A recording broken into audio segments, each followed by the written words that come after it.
Habari ndugu zangu wapenzi wasikilizaji wa Ajira Update. Leo hii ninaomba tutoe neno kidogo, maana kwa form 6 ambacho kiko mbele yetu ni kujiunga na JKT kwa njia ya mujibu. Na kwa wewe ambaye umemaliza form 6 na kuomba usikilize hii makala mwanzo mpaka mwisho, itakusaidia.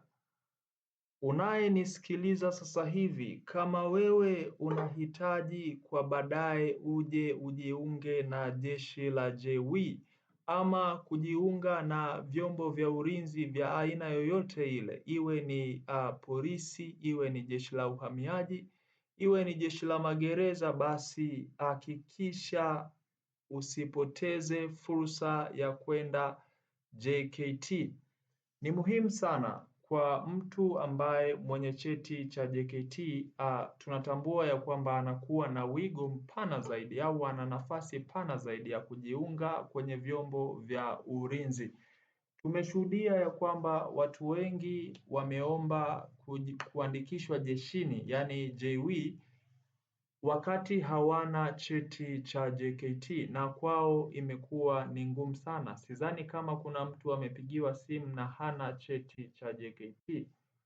Na kuna wengine pia walisoma tangazo vibaya, lakini ukilisoma tangazo vizuri lililokuwa limetoka, linahitaji mtu awe na cheti cha JKT. Kitatumika kama silaha yako ya kuweka ndani ya bahasha.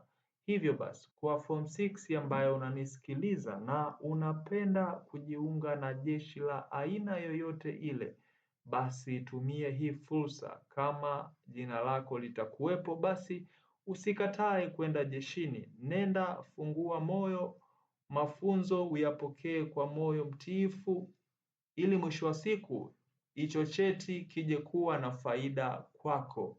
Asante sana kwa kunisikiliza, na tunakaribisha maswali, tunakaribisha ushauri ambao tunakaribisha mtu yoyote ambaye anahitaji ushauri wa namna yoyote ile. Kwa maana hiyo tukutane kwenye comment. Chao.